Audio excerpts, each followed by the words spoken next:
Oh, maybe I should change my. Hi, folks. Welcome to the webinar on the new U.S. rule on reverse auctions.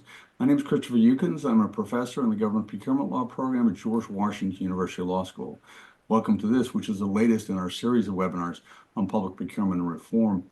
After almost 20 years, the United States government has finally issued its first government-wide rule on electronic reverse auctions, which was followed in late August 2024, just last month, by a proposed rule generally barring reverse auctions for complex construction services. This webinar will discuss both rules, both the final rule and the proposed rule, and their possible impact in public procurement markets across the United States and around the world. I want to extend a special welcome to our colleagues from the National Association of State Procurement Officials. They're having their annual conference in Indianapolis, and we'll be having a session as part of our state and local procurement seminar at GW. We'll be having a session where we invite the folks from NASPO to join us to talk about the implementation of reverse auctions at the state level in the United States as well.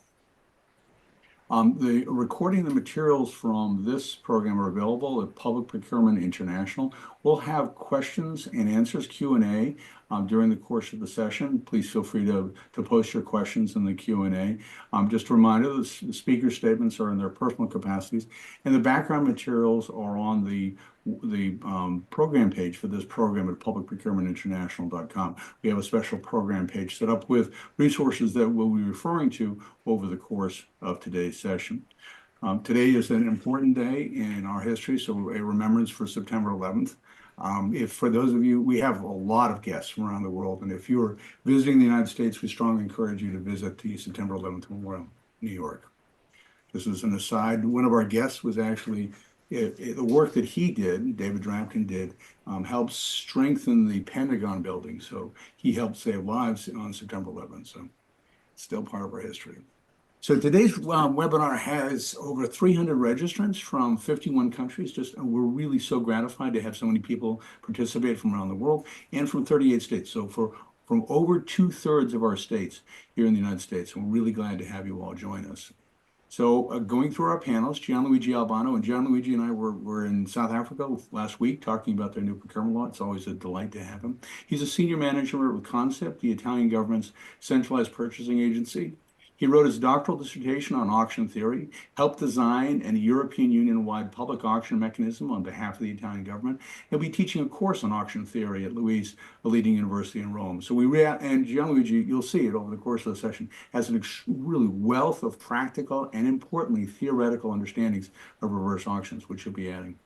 David Dramkin, the chair of the Procurement Roundtable, which is a group of leaders from the federal procurement community. He was previously the senior procurement executive for the General Services Administration. And in that role, he was a member of the FAR Council, which writes federal procurement rules, and participated in early assessments of a possible FAR rule on reverse auctions. He'll be talking about that history and the process, the mechanical process for getting the rules prepared. I'm the moderator. I'm a professor at GW, as I said. I've been speaking and writing on reverse auctions. In fact, one of the first things I did as a professor after I became a professor in 2002 was hold a colloquium in 2002, 2003, in that time frame about electronic reverse auctions. David was part of that. So it's exciting for me to see after 20 years this rule finally published. During that period, I worked for about 10 years on the UN model procurement law, the UNCITRAL model procurement law, which includes provisions on reverse auctions. So we're going to talk about the rule on reverse auctions after we discuss some of understanding how reverse auction works. And then when we close out, we're going to be talking about the proposed rule on reverse auctions in construction services. In essence, the proposed rule that's pending carves out reverse auctions for construction services. And as in other countries, it says that reverse auctions shouldn't be used for construction services. So for centuries, governments have asked bidders to submit bids against government specifications and make award to the lowest price qualified bidder. That's just a standard way that it's been run really since Roman times or earlier, that how you would run a normal procurement is you're seeking the lowest price. Reverse auctions, electronic reverse auctions, are the next step in that process. It's an iterative bidding process so that instead of having just one bid, you have multiple bids over time where the bidders are competing against each other. To understand this, we use this graph, and I wanted to go through just a few terms here so you understand how reverse auction works, because we found in our teaching that this illustration is a particularly good way of understanding some of the basic terms that you'll hear David and Gianluigi refer to as we go through in terms of understanding a reverse auction. So this is the history of a reverse auction. And an important first thing to understand is this level of detail would not necessarily be available to bidders during the course of a reverse auction. This might be what the government sees, but not necessarily what the bidders would see. And we'll be talking about that issue, how much access bidders should have to pricing information during the reverse auction as we're going through today's session.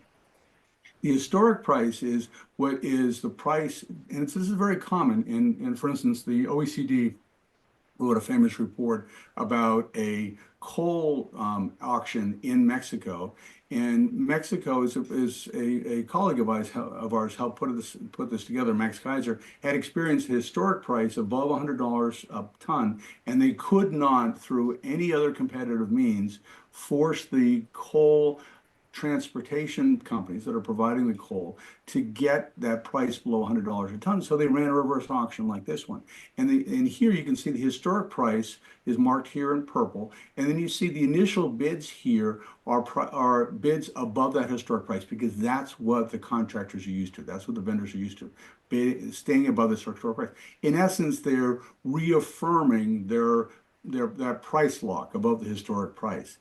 One quick question is, it comes very early on. What about that guy who is, when there's a sudden drop below the historic price, what about that guy who seems to be like, he didn't get the memo that we've dropped below the historic price? How to explain a couple places in this history where bidders are bidding, it seems like they're bidding, like they're drunk or something, that they're off course. The answer may be that they didn't see the information during the course of the reverse auction. And we'll be talking about a model, for example, used in the U.S. government already, without a governing rule, but a model which is what's called a lead lag model, where when you bid, all you know is whether or not you are the lead or the lowest bid. And if you're not, you have to keep bidding in order to catch up. And suddenly the program will say, I'm the lead.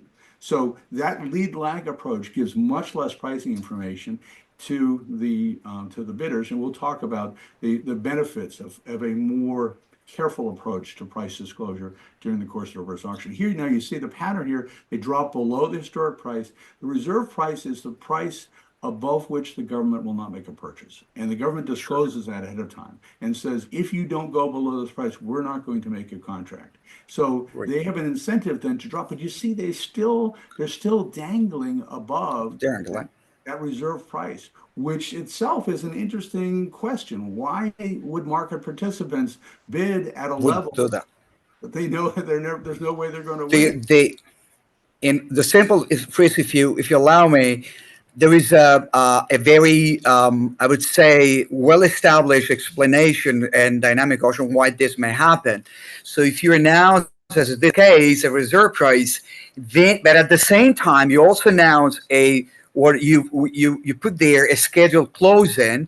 So a bidder doesn't want to submit a serious bid until a moment where it comes very close to the deadline. So when you approach it, you see that all of a sudden there's a drop in prices, because obviously you don't want to close your cards too early, because you don't want to see your opponents to observe that you're in fact very aggressive. So the temptation is basically to disclose your card, to show your cards as close as possible to the scheduled dead closing. But in doing so, the danger is it's basically transforming a dynamic auction in a standard one-round auction, right? Because you just submit one serious bid very close to the scheduled closing, you may end up just having the time of submitting one bid. So in fact, what normally reverse auction rules foresee is the possibility if there is a sudden drop in price, you stretch the closing moment further, in order to allow for more bids. So at the same time, this has to be announced, obviously. Otherwise, it becomes a temptation for bidder to send just one bid a second before the closing hour, right? But at the same time, you don't want to abuse this, because otherwise, if bidders anticipate you're gonna have more and more, closing moment, they're gonna withdraw their serial bids and stay in the grass. Behave like uh, uh, standard auction jargon would say that they behave like a sniper, right? So there is a tension between providing for a little bit of flexibility, but too much flexibility is bad because you may provide the perverse incentives. So this is a very nice picture because it contained sort of already 80% of the problems of the how to put the right incentives in terms of information and other auction rules that make an auction format works or just fails. Okay, thank you for this, Chris. By the way, No, I think it's very important, and we'll be returning to this diagram later on. But just for the audience to understand what John Luigi is talking about, so it's the labeling. See the word historic on the right hand side. That's covering up the key. So I just want to explain it. The scheduled closing was the black vertical line. That was the original scheduled closing, and the agency decided to extend the time into an actual closing. You see a frenzy of bidding just before the scheduled time, and by the rules of the reverse auction, presumably they extended the time, and then you get a huge frenzy of bidding down there at the bottom. And one of the things we'll be discussing is at the end, that last winning bid, is that very, very low bid, is it below the marginal cost of production? Because if it is below the marginal cost of production, there's significant performance risk. The contractor will just default, because why would it perform the contract if it's at below the marginal cost of production? So that's one of the issues we'll be discussing about. That's called the winner's curse. So over the last 20 years, various procurement regimes around the world have embraced electronic reverse auctions. In 2004, the EU directives, which are the overarching directives that the member states like Italy have to follow, they already had reverse auction provisions. The Defense Logistics Agency had its own reverse auction rule. We'll be talking about that. Colorado has its own very interesting reverse auction rule. One of our students, Justin Duffy, will be writing his paper in our class about various states' implementations of reverse auction rules. And Brazil was really a leader in the 1990s in reverse auction. And this is a point I want to emphasize, because Brazil is now, at this point, according to studies by multilateral development banks, in Brazil, reverse auctions are the predominant means of procurement. That's predominant method of procurement in Brazil. We'll be talking about whether or not that's a good idea or a bad idea, but the reality is that they're used pretty aggressively around the world. So a GAO report in 2013 found that reverse auctions can generate substantial savings. The GAO found 12% savings, 14% savings, really significant savings where you were using reverse auctions. Now, for both of you, for Dave and for Gianluigi, one of the concerns here is that this is too seductive. That reverse auctions are touted as, an easy way to save 12 to 15% in a procurement system. Do you want to speak to that question of sort of the opiate of reverse auctions? And therein lies the problem with reverse auctions. It is an approach to procurement that seems attractive and is then immediately misused.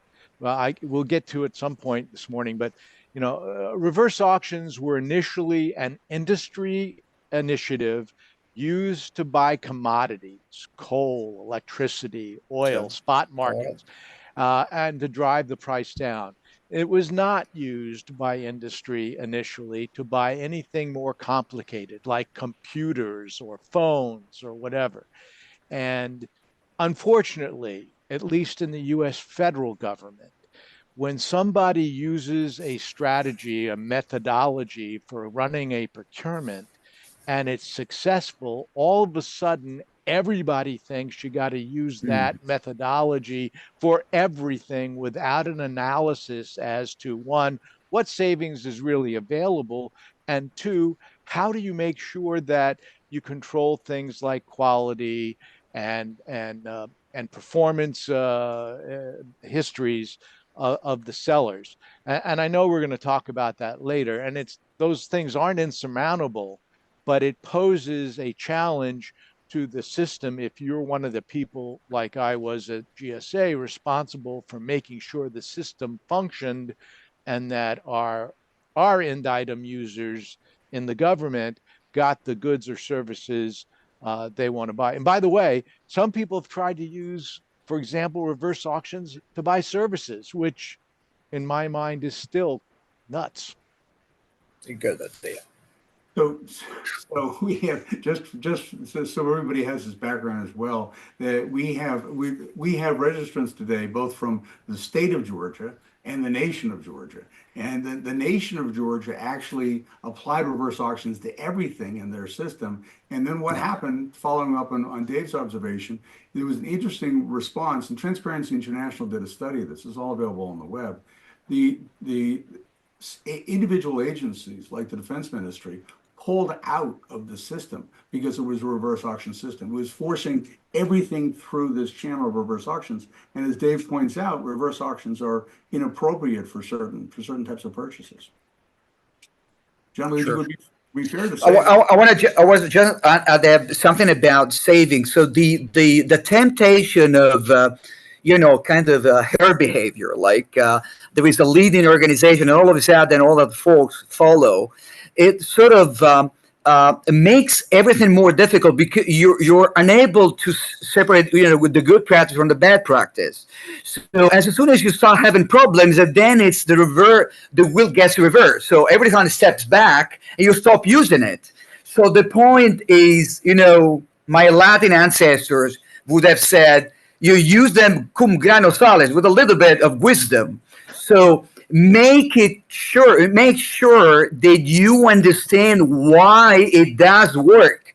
What are the conditions or prerequisite for having a good outcome? And Dave was pointing out something that it's actually now global evidence. What are the most successful experiences of reverse auction, even extremely sophisticated? And let me mention that there is a family of U.S. academics who have contributed massively to the use by governments at auctions, starting with the FCC auctions, going to electricity auction market, now wind generation auction in Scotland, and going to what I consider the most interesting example, which are 3G auctions in the EU and CO2 permits auction in Europe. And this is actually the one particular dossier I contributed personally to.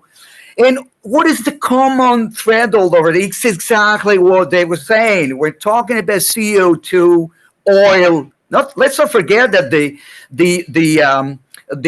Department of Interior has been running for decades auctions for allocating rights for extraction rights in the Gulf of Mexico. So the U.S. has a massive evidence. Why? Oil, CO2, electricity, that's exactly it, are extremely homogeneous standardized items for which there is a market, and then you can leverage that and trigger and sort of, competition by using appropriate rules. So this temptation of sort of a spillover kind of virus, going from that word to other words, sort of makes the life of everybody so difficult because you don't understand why it doesn't work elsewhere. Right. So you have to understand why it does work in particular before taking this to another word. So that's very important.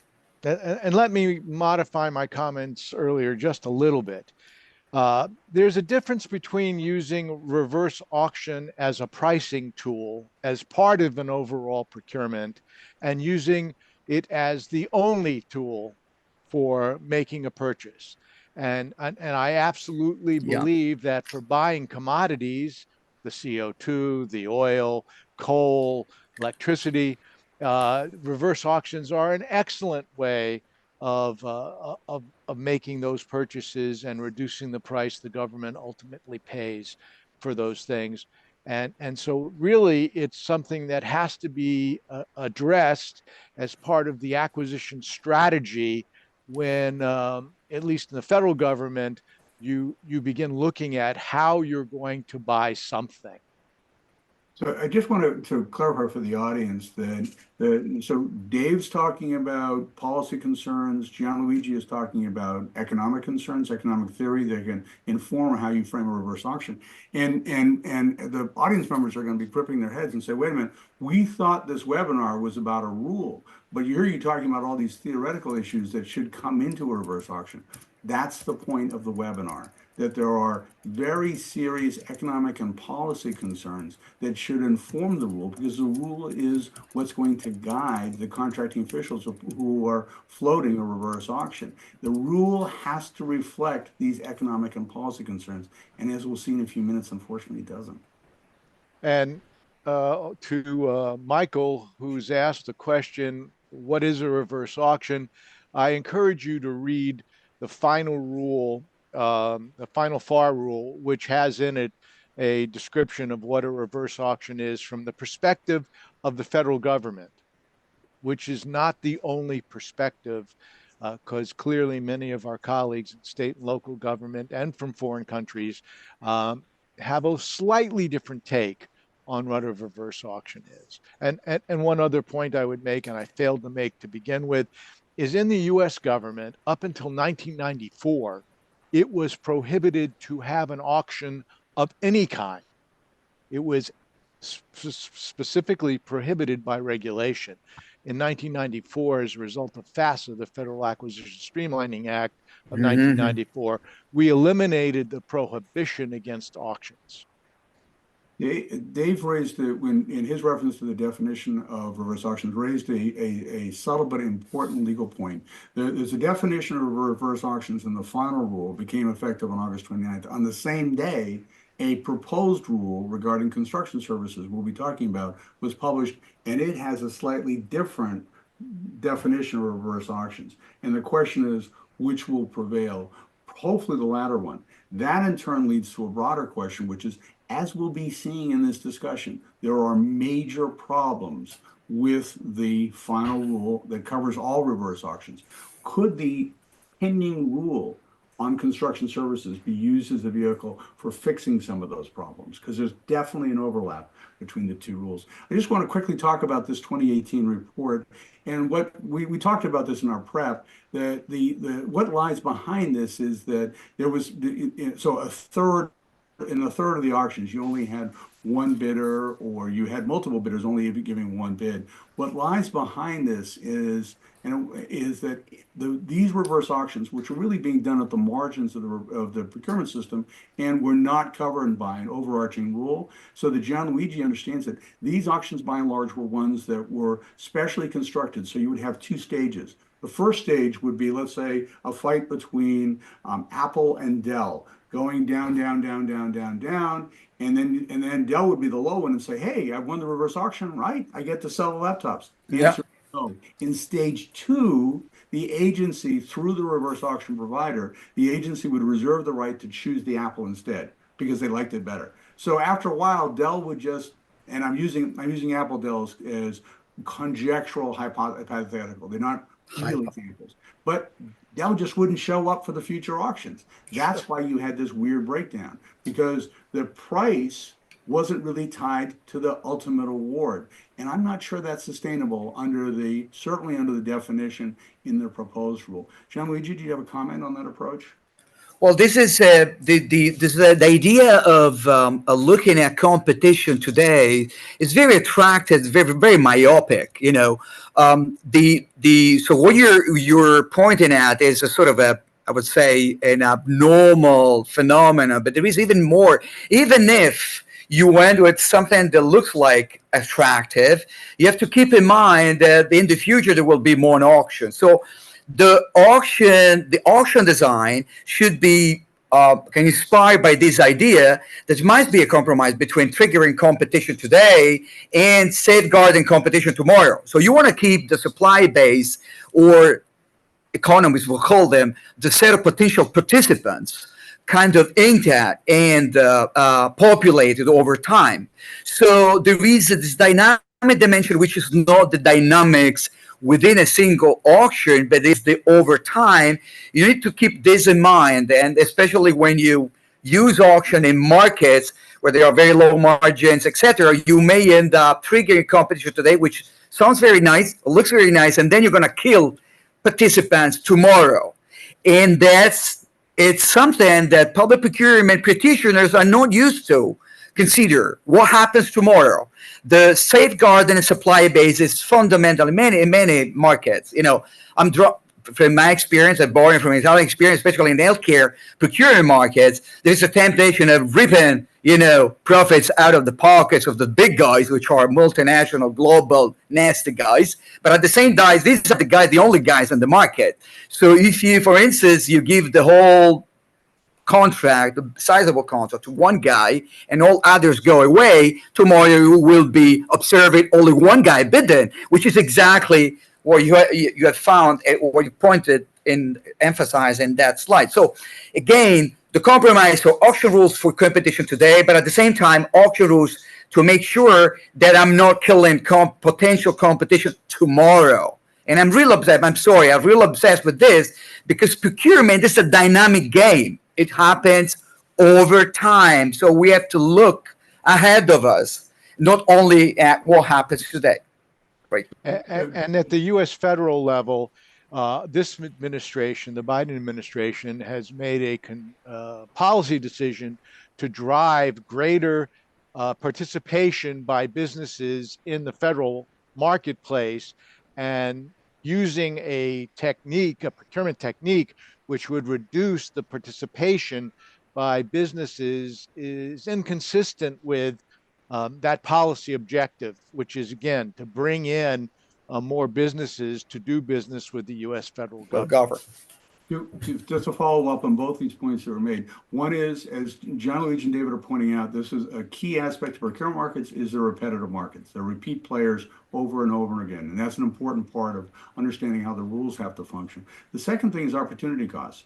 If Dell leaves the marketplace and doesn't come back, that's an opportunity cost to the government. That's an erosion of its supplier base, and government is very bad at assessing opportunity costs, and that's a problem that has to be recognized in the rulemaking process. And one other small point to bring up: our contracting officers, who typically get a request for procurement, aren't national policy diviners. They don't go out to. Their concern is, how do I satisfy the purchase request that's on my desk today, and get my customer what he or she wants? And they are not likely, and this is not demeaning to them, it's the nature of the business. Their focus isn't on that bigger government strategy as a general rule. Just to quickly go through this history here, so that we can, as we go into the rule, we understand the history behind it. So we talked about the spread of electronic reverse auctions in the 1990s.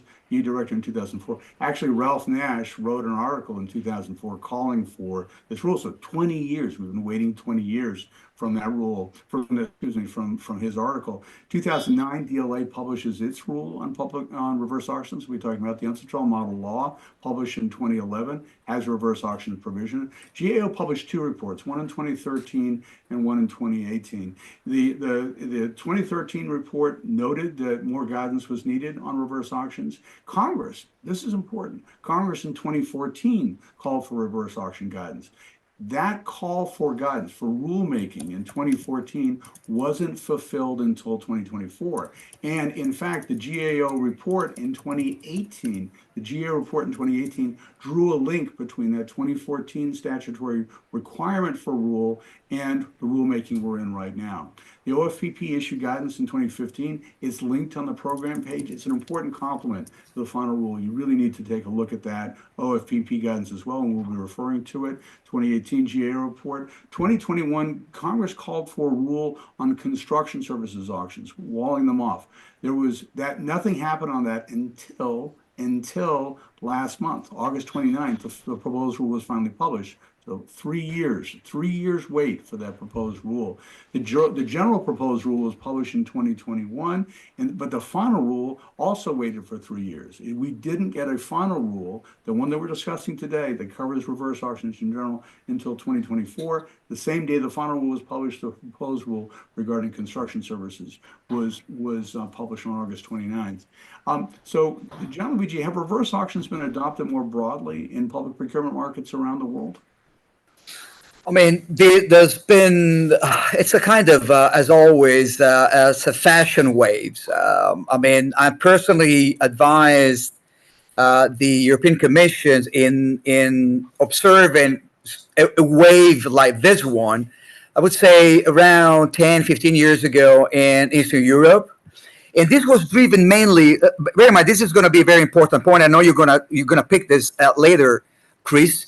It's about the when technology becomes very efficient, there is a temptation, since platforms have become so sophisticated. Hey, why don't we use electronic auctions?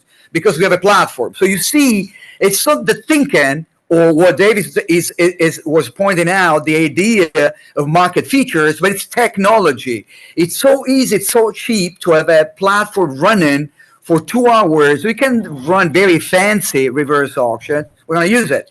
And that's another bad temptation. Technology is instrumental to implement, but it should be the fact that we have technology that we're going to use reverse auction everywhere.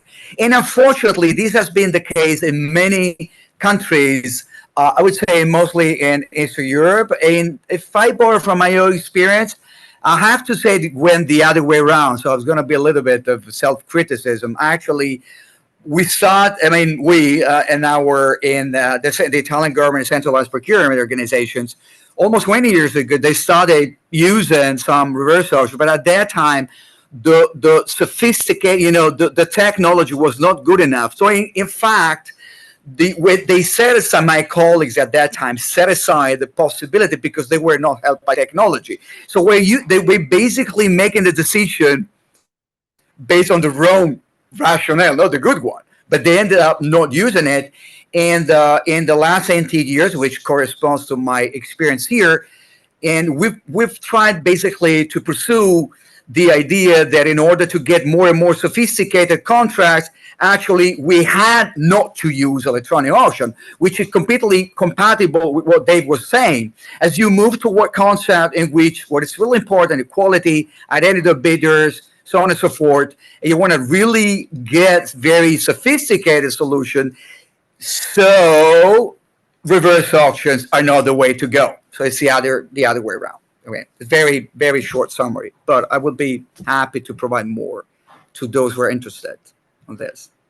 Thanks very much, Gianluigi. And this will be an ongoing discussion, I can assure you. So just quickly on what the final rule says, the final rule anticipates a coordination with the OFPP memorandum from the Office of Federal Procurement Policy memorandum from 2015. Dave, if you're a contracting official, you have a rule that's in FAR Part 17 now, and you have a OFPP memorandum. How does the OFPP memorandum come into your thinking when you're putting together reverse auctions? Well, first of all, you assume it does at all. The people in the field, generally speaking, do not consult on a regular basis, if at all, OFPP memorandums. Sometimes they don't even review the memorandums issued within the department that they work. They look to the FAR. They look to the FAR supplements from their agencies. If their FAR supplement in the agency has some sort of guidance book like DOD does, and so do other agencies, they might look there. But generally speaking, in a GS 1102, that's our contracting officers, their journeyman levels at GS 12, every day is a race to get something awarded so they can start work on the next thing. It's not like they have lulls in the average contracting officers. So they don't do the kind of research that a professor would do, that a lawyer advising one of his clients would do. Some of them may not even know that OFPP even issued the memorandum, although there are plenty of ways to find it on the web. So actually, the OFPP memorandum is interesting for the senior procurement executives at the various agencies. Um, but I suspect if you ask the average contracting officer, they wouldn't know what you're talking about. Again, to click through more of the final rule, during the proposed rules, the proposed rule suggested that data be wiped out at the end of a reverse auction. The enforcement community was very unhappy with that. And due to several comments saying, look, we need to have access to the auction data at the end of a reverse auction and needs to be retained in case there's an investigation, the rule was changed so that the contracting officer will frame up how the data will be preserved for potential enforcement purposes. We're going to be talking about disclosure of lowest prices. There's very limited guidance on when to use reverse auctions in the final rule, very limited guidance on how to structure or how to conduct a reverse auction. Importantly, although and reverse auction service providers, just to note this, can be either a private company or can be another agency.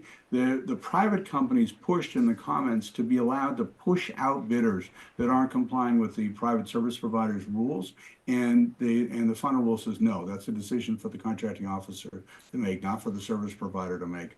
The reverse auctions are integrated in other methods, so they can be used, as Dave suggested, as for example, the tail end of an IDIQ, or what's known internationally as a frameworks contracting process. The rule talks about, and we'll talk about some gaps in this, the relationship between the reverse auction service providers and the bidders, protecting, for example, bid and proposal information. And the final rule says if there's only one bidder, it's up to the contracting official whether or not to accept that single bid or just to strike the reverse auction and start over, either using a different method potentially. And some of the, sorry? And I know how important to you data is, Chris, and it is to a lot of different people. But keep in mind that if your contract writing system, if you're the buying agency, doesn't capture that data and automatically report it, that's just another step for a contracting officer to take. Generally speaking, they won't do it until after the procurement's completed. And often those kinds of things that wait till after the procurement is completed, wait. Forever. If ever. If ever. The DLA rule from 2009 calls for an explanation. It's a presumptive use of reverse auctions, much like there's a presumptive look to environmentally sustainable products now under the recent final rule on that side. So the DLA rule in 2009 calls for that, Dave, that the contracting official has to explain why she hasn't used a reverse auction. Why hasn't the federal government, do you think, Dave, moved more broadly to and more quickly to embrace reversal? Why have we waited 20 years? Well, first of all, you had curmudgeons like me who, in my policy role, thought we should never write a rule on reverse auctions because the existing rules, I thought at the time, were sufficient to govern how a reverse auction is used. It didn't. Reverse auctions don't fundamentally change any of the procurement rules that we had before. It doesn't change how you structure the pricing. It doesn't change any of that. But now Congress has decided that this is a tool that should be used. And there are certain parts of the marketplace that would like this tool to be used. And so I think you'll see more use of it as long as we find a way to avoid any horrible stories about terrible things that happened because someone took a reverse auction tool and used it to buy surgical equipment. Well, not the equipment, surgeons. We actually had, I have to tell you that we had a student one year who was buying surgical services for the reverse auction. And literally in the class, the other students all moved away from her. And by the way, it's going to happen because some young, innovative person is going to think, I can use this tool in this particular procurement in a very successful way, and gave it a try and discovered it didn't work. The problem is, as you know, our system is unforgiving. It should accept experiments and subsequent failures as a way to learn and advance. It doesn't. So in terms of the guidance on when to use a reverse auction, under the final rule, reverse auctions can be used when three criteria are met. There's a competitive marketplace, multiple vendors could satisfy the agency's requirements, and the nature of the acquisition lends itself to iterative bidding, for example, with their clearly defined specifications. We did actually ran through this in one of our classes already. This could conceivably cover automobiles, right? And that's, no one thinks reverse auctions for, we'd all be driving Yugos. No one thinks reverse auctions for automobiles is a good idea. And yet these very loose criteria could open the door to reverse auctions in the automobile environment. Gianluigi, what's your view on these criteria? No, I would be skeptical because that would violate Dave, axiom 1.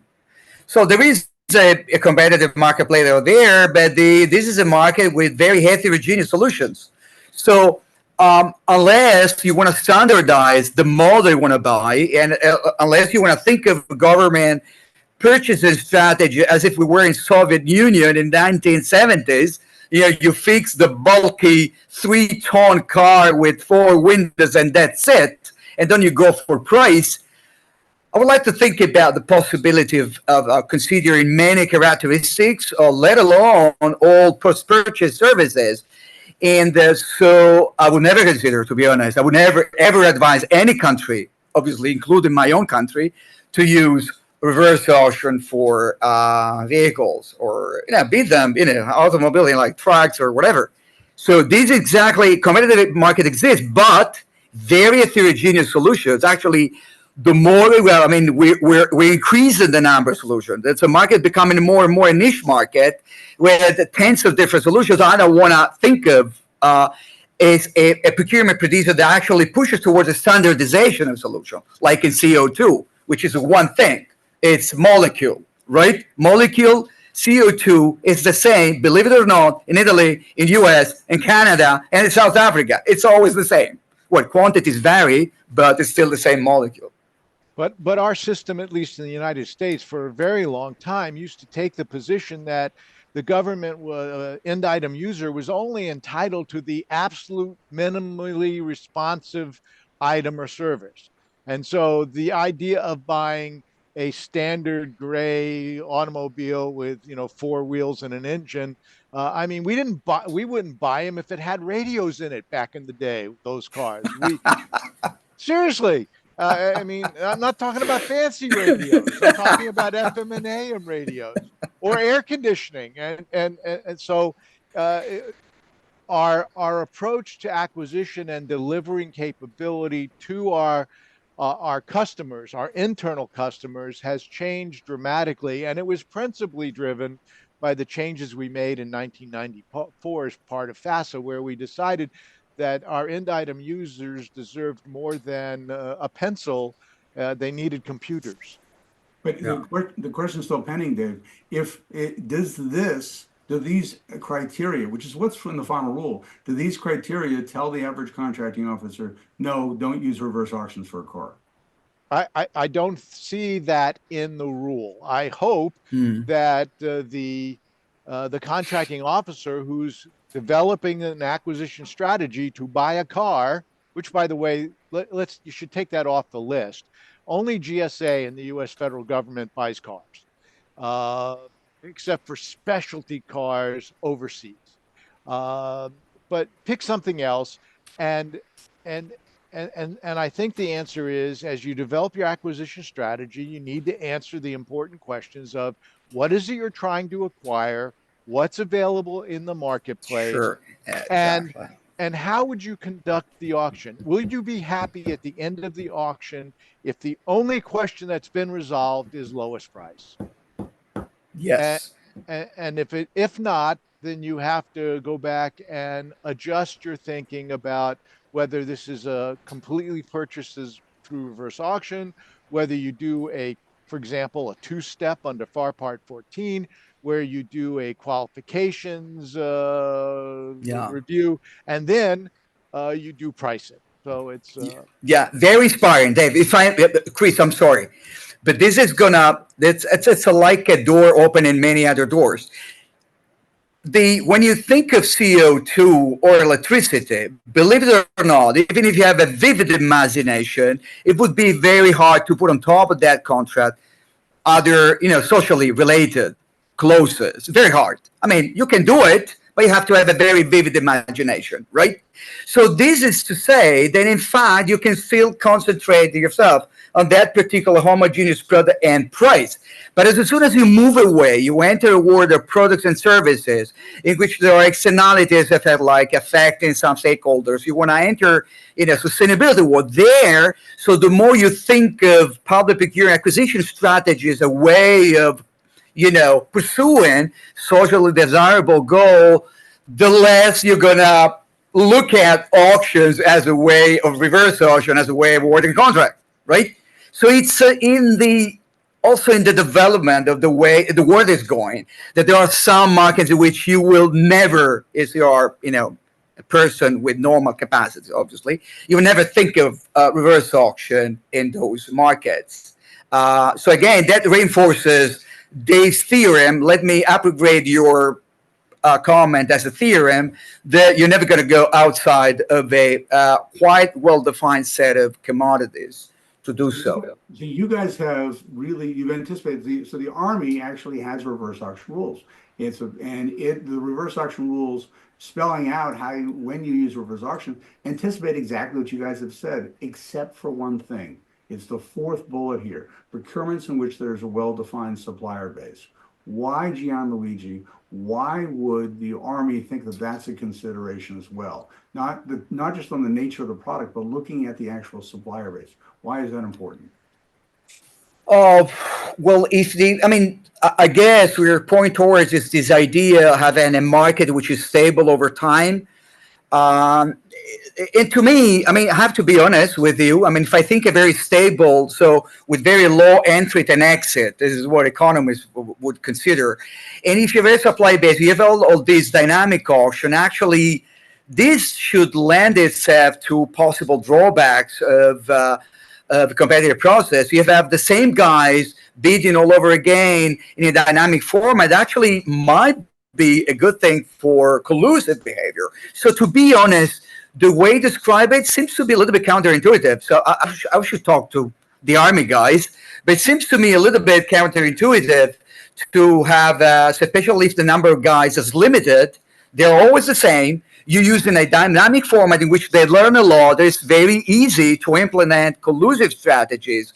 So my answer would be, I don't know. I'm not sure why they're considering this, or what there might be hidden factors that I cannot, understand. But to me, prima facie, let me go back to Latin again. At first sight, this seems to be a little bit counterintuitive, to be honest. It could be that if you have a fragile supplier base where you're not really sure if it's a new supplier, for instance, AI providers, if you don't know which AI providers will leave the marketplace once you try to commoditize it through a reverse auction, that's not a well-defined, solid, well-established supplier base, you may want to be reluctant to use reverse auctions. Yeah. So no. So on the guidance on how to design an auction, there's actually almost no guidance at all in the final rule, even though the National Defense Authorization Act called in 2014 called for some aspects of the rules that would define some aspects, such as the fact that inherently governmental functions wouldn't be done by a private contractor that's a service provider, and that past performance and financial responsibility information created by a third party, like a reverse auction service provider, be available to offers. Is guidance on structure or reverse auction important, and is it enough that there's some guidance in the OFPP memorandum? David? Guidance is always important. The problem is developing it and coordinating it across, at least in the federal government level, all the various agencies. Congress rarely provides guidance in terms of what they think the rule should say, and I think that's a good idea, because Congress, there are very few people on the Hill who actually can spell acquisition, much less understand what it means. Maybe a dozen, and I'm being generous. So so yes, there should be some guidance. The question is, how do you make that guidance useful and more importantly, used? You Used. can write all the guidance you want, but if it's not used, it's not helpful. It's got to be used and useful. And so DoD and its PGI has a great deal of helpful information about how to do various things, and that might be an appropriate place to provide some additional guidance on how to use reverse auctions. Don't tell John Tenaglia I said that. He's got more than enough work to do without me adding to his workload. But yeah, if you're going to do guidance, which I think you should do, it's got to be understood that one, it's guidance. It's not mandatory. You're not going to have the IG come in and say, well, you didn't follow this guidance, so therefore you have obviously not done a good job. And that happens frequently, by the way. So, uh, but the answer to your overall question is yes, there should be some guidance. And yes, it should be made available so that the actual contracting officers who do this work can pick it up and use it, since most of them aren't going to use reverse auctioning in their day-to-day experiences. It's not good. The average 1102 contracting officer in the federal government, there are about 36,000 of them, aren't going to do reverse auctions ever in their career, period. So we got an interesting comment from Sean Scott, who is our host. Yeah, exactly. I was going to ask you to sort of. And Sean, if you could send us a link to the South African experience, we'll put it onto the program. Yeah. Very interesting comments on in terms of how dynamic auctions. Chris, do you mind if I borrow from Sean? There's because it's sort of tricky. I know there might be other details which are not in his comment, but leaving an auction open for many days, like a week, and that's it. It's not enough. I mean, the auction design needs more than that. So I'm pretty sure there are more additional finer details, because otherwise we go back to exactly to the first picture that Chris was showing us, that if you have a deadline close and then all of a sudden you see a lot of frenzy going on, you want to expand that deadline. So having a fixed deadline sometimes is not in most circumstances is not the way to go, because you're going to trigger the temptation of that what we call the strategy of wait and see until the last second, and then coupled with the technological uncertainty that when you send your signal, your bid, you're not sure that the platform is going to receive the bid in real time. You may be cut off from the competition because of the lag, right? And so this is really important. And secondly, I would like to add, Dave is saying very usable and used. But at the same time, a guideline needs to be sufficiently high, because auction design is a flexible thing. So when you want to adopt the auction design depending on the market, commodity, so basically, David said, look, I need guidance, but the guidance is not going to be detailed guidance. So if you're thinking of a guidance which you can follow an algorithm, do this and that, you're not going to find anywhere in the world a guidance like this, right? So you need more than that. You need the sort of a logical approach on when, how to use it, but then you will have to come up with additional features of the auction design based on your experience, know-how, because you have colleagues who've done this in the past. So it's a pretty challenging work. And as Dave was saying, it's not going to be an open door to everybody. There are going to be a subset of procurement officers in a position to do that. It's like a surgeon. The more to do it, the better they become. If they never do it, don't ever do it, right? Because it's going to make a disaster out of Just so the audience understands. So Gianluigi is a PhD, very highly trained economist, very accomplished economist, lodged inside the Italian version of GSA. And that gives you an idea of the sophistication that will have to be brought to when, in fact, to use a reverse auction and how to structure it. There's some more guidance from the Defense Logistics Agency in its rule on how to structure reverse auctions. Again, most of this guidance just doesn't appear in the government-wide final rule at all, which is frankly a little terrifying. Yeah. The winner's curse is a common issue in reverse auctions. It's as you're driving down on the prices at the end, because things are happening so rapidly, bidders, in order to win, are pricing below their marginal cost of production. And that's called unrealistically low pricing in the US system, or abnormally low bids around the world. Is this a problem, Gianluigi? Is this a problem that, because the final rule doesn't address it, should American procurement personnel be concerned about this? It's, well, I'm sorry, I don't want to exaggerate. It's a gigantic problem. It's been tested and observed in, I would say thousands of lab experiments, dynamic auctions, reverse auctions. And there is a very simple explanation which is very, I would say, standard business for behavioral economists. Like, there is this drive, this excitement, because you get hooked up by the competition, and you keep, actually, to be honest, if I were to mention one case, there was the very famous 3G auction in UK, spring 2000. The British Telecom ended up paying enormous amount of money because it was a struggle between the two top managers who were competing against each other in terms of showing to the company which one was prevailing in terms of the bidding side. They ended up paying 20% more of what they had planned. It's very, I would say, it's the most, I would say, gigantic version of winner's curse. It's a firm's curse. So we have to be aware that there are behavioral aspects being triggered during dynamic auction. So there are many ways of preventing or limiting that risk. This is why I think that just reinforces my point that in order to minimize the risk, you have to make sure that procurement officers or auction designers anticipate that. And so take all the due actions in order to limit the possibility, which is always going to be there. The risk is there. Driving the price down, I get excited. There is this idea, oh my God, I'm going to lose the contract. And there's just the objective of getting the contract, realize that a second later that you've spent too much money or you're not getting enough money from the government. And you cannot renege on your word because you're going to be in trouble. So you have to make sure that you reduce the risk of that. There are many ways. I mean, we don't have time to go through this, but let me mention that this is really a substantial problem in implementing reverse auctions.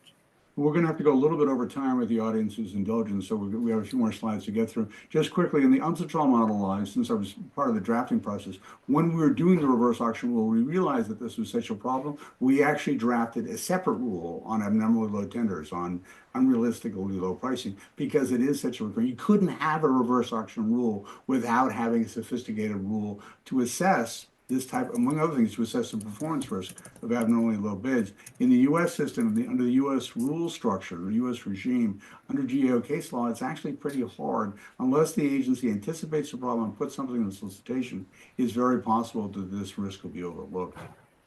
Okay, on the somewhat awkward structure of the rules is of the final rule and the pending rule is that a reverse auction service provider has to allow offerers to see successive lowest prices offered in the auction without revealing the offerer's identity. So Gianluigi, going back to the model, to the example that we're using at the beginning of the session, sure. Look at that pricing above historic pricing.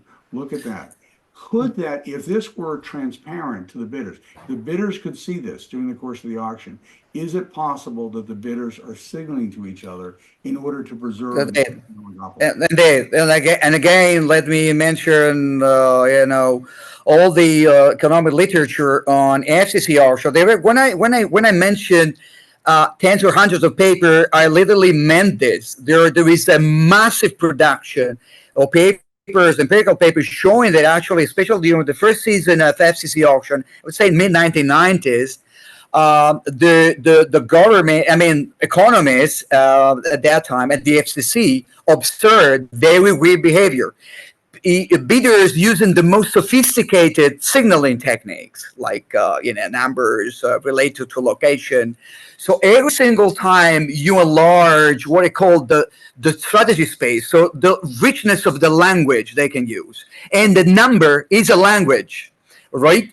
The more they tend to signal, and so they can implement, threatening strategies. If you bid too low, I'm going to react, so on and so forth. So let me just mention one very single point that I think is going to be important. The main feature of a reverse auction is that you observe something going on, you may learn something. You may learn that there is a competitive market out there, and you still are in a position to react, all right? So this is the good thing. This is the left hand of the story. There is the right hand of the story, which is if you know too much, if you learn too much, you can manipulate that information to calm down competition. It's exactly the opposite effect. So a proper auction design is nothing more than striking the right balance between information production, which is good for competition, for healthy competition, as many legal scholars say around the world, versus too much information, which might be manipulated in order to reduce competition. And what is the optimal trade-off? Well, it depends. It depends on the market, depends on commodity, so on and so forth. But this is an everlasting tension which needs to be resolved by the guys in charge of the auction design. What was interesting about the rulemaking process is the Coalition for Government Procurement, which is one of our largest associations of vendors, actually raised this risk. They said having full price disclosure during the auction raises a risk of collusion, and the rulemakers didn't address that risk in the final rule. So it's a serious lingering issue. In terms of when the qualification decision is made, if the American norm is to do qualification at the end of the procurement process, because that raises the risk of the contract, among other things, raises the risk that the contracting officer will simply, at the end of the auction, say, you know what, I've gone through an exhausting auction. I'm just going to accept the lowest bid. I'm just going to find that bidder qualified. The contracting officer essentially has a conflict of interest because she wants to be able to move on. Some systems actually create a system where you have a qualification process at the beginning. It's more expensive because you're doing a qualification assessment across all the bidders and not just not just on the winner. Gianluigi, which do you think is a sounder approach? Well, the standard approach is to make sure that a set of potential bidders are qualified. You can count on those guys, and then leave the uncertainty only in the price area. But you have to know that the guys bidding are serious bidders, right? And this is fundamental. Otherwise, this sort of strategy from the government side triggering competition does not make sense, because you may induce exactly the temptation of non-serious guys to jump in and drive the price down and then start kind of arguing and negotiating with the procuring entity afterwards. So you want to make sure if you have end bidders there, these are the bidders who in principle will be entitled to run the business afterwards. And in fact, Utah does exactly that. The Utah does a pre-qualification assessment as a first phase and only runs a reverse auction in a second phase. In terms of the service providers and source selection concerns, the rule does go into this. There are some aspects of it that are just not addressed. So, for example, several multilateral development banks have issued guidance that suggests that you have to be very careful about the source selection information that an independent service provider or private service provider, they know when the auction is going to take place. In that sense, that itself is sensitive information. Have to be careful about that. Yeah. There are alternative approaches, and one of our students, Ryan Taft, God bless him, I hope he's on the call today. Ryan Taft wrote a paper in our class about, Dave and I teach a course together on procurement reform. He wrote a paper on using Vickrey auctions, and he submitted it as part of the rulemaking process. Vickrey auction is this picture you see on the right-hand side. It's where you have various bidders. In this case, this Vickrey auction is high bid as opposed to low bid, but you have the most successful bidder, the most aggressive bidder, in this case, $23. He wins, but he only has to pay the $20 price from the second best bidder. And for those of you in the Washington real estate market, this actually happens. The highest bidder doesn't get the house at that price. He pays the second best bidder price because I can speak as a survivor of that marketplace. You go a little crazy during auction, you overbid, and the Vickrey auction for very complicated and sound economic reasons, awards them the second best price. No mention of that, although Ryan submitted his paper, no mention of that alternative approach, no mention of an alternative approach that's used in Oregon, where you actually, and in the European Union, where you can do a quality assessment first, and by feeding the quality assessment into the algorithm can actually assess quality as well during the price-based auction. Essentially, the quality is reflected in the prices. So Mercedes would normally be up here, Ford here, but the algorithm shows Mercedes here because Mercedes has a better quality score. So you could do both quality and price auctions together Sure. in a very thoughtful way. No mention of that in the final rule.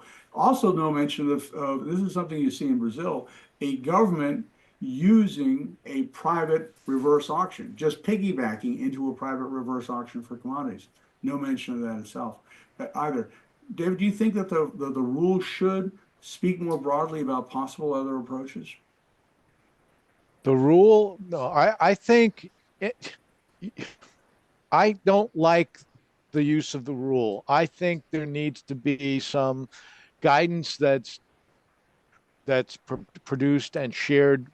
But the rule, the more you put in the rule, the more you limit yourself.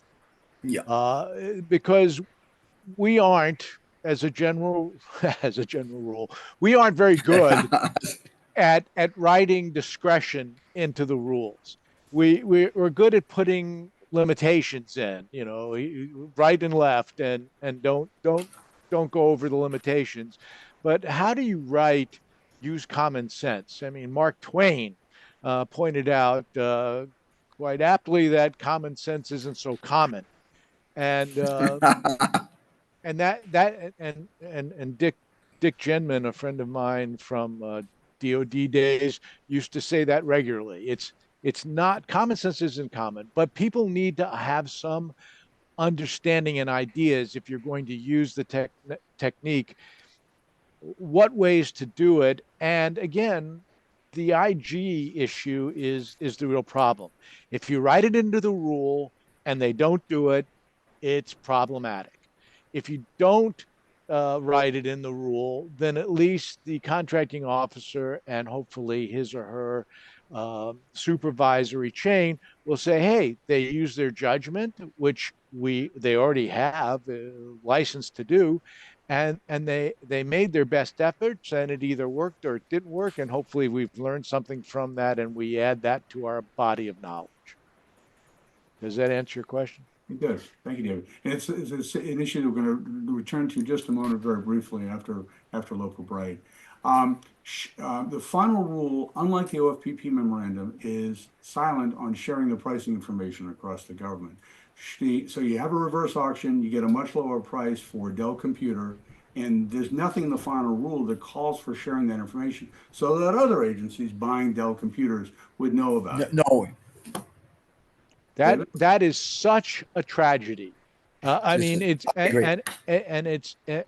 not just in the pricing arena, but we ought to learn from the information we get, and we ought to share it across the government to benefit both the end item users and the taxpayer, who's ultimately paying for this.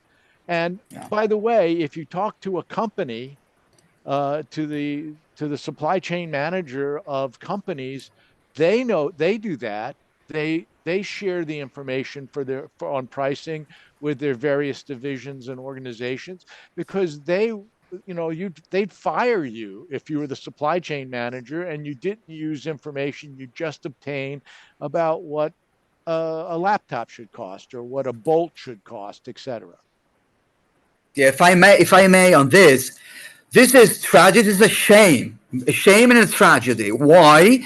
Because going back to your point, Chris, about the potential risk of collusion, if there is, for some reasons, those guys end up signaling to each other, and so the collusive agreement takes the form, which is very customary in markets, of a market sharing agreement. I go to one agency, I get the contract there to agency A, and you go to agency B, and you get with a very similar price, potentially high price, the contract there. If the two agents don't share that information, they will never know that there might be the risk of a market sharing agreement going on there.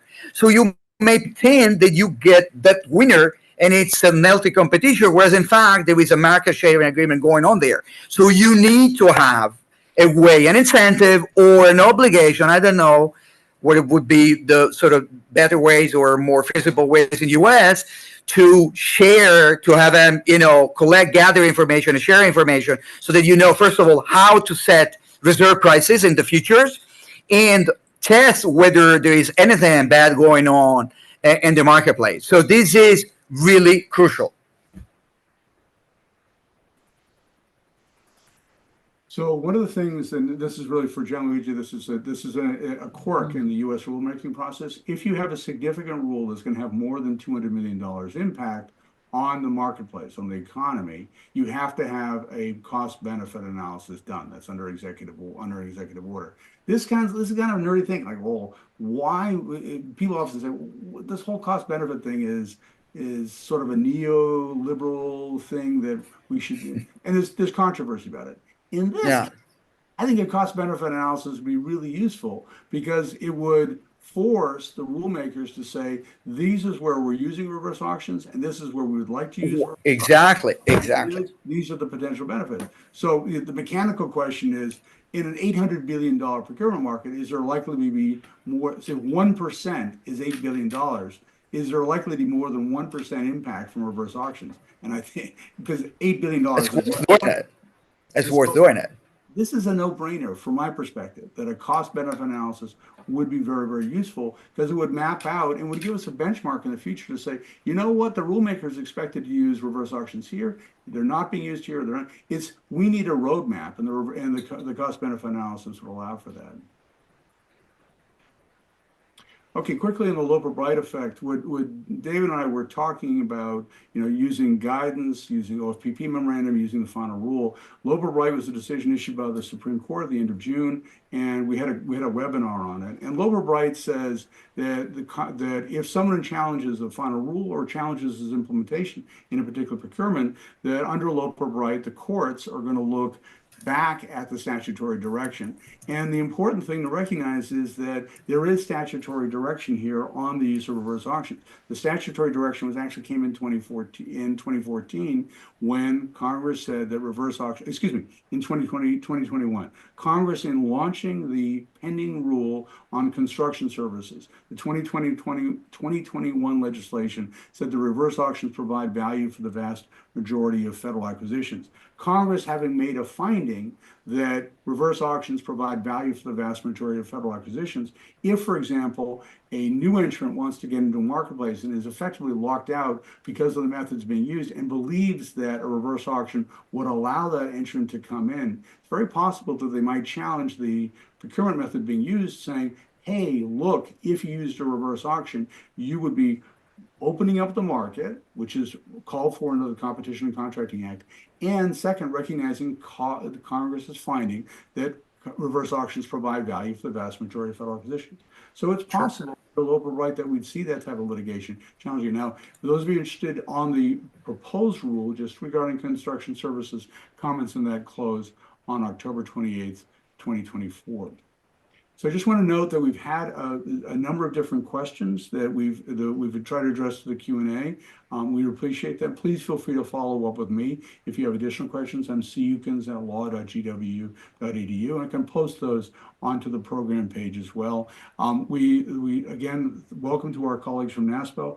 For our colleagues from the National Institute for Government Procurement, for those of you interested in international procurement issues, there's going to be a conference, an NIGP conference, the ICAP conference in Dublin in early November, and the International Public Procurement Conference is going to be coming up very soon. David and I are going to go. I promise to bring back a picture. It's in the United Arab Emirates. I promise to bring back a picture of David standing at the edge of the desert. It should be a very interesting conference. I don't like heat. Get out of the kitchen. Any final comments, gentlemen? If I may add, Chris, I mean, I don't know where you're going to put the email, but any participant interested in sort of further exploring the economic dimensions of reverse auction are kindly, are really, I really look forward to answering email or sharing information I as they think, like. I Okay. think you've proven through a series of webinars, Gianluigi, you've proven to us all that we have to have an economist at the table. Thank you very much. Thank you very much to both of you. Thank Have a you for pleasure as allowing me always. to join you guys. Have a great day. Take care, Dick. You too. Bye-bye.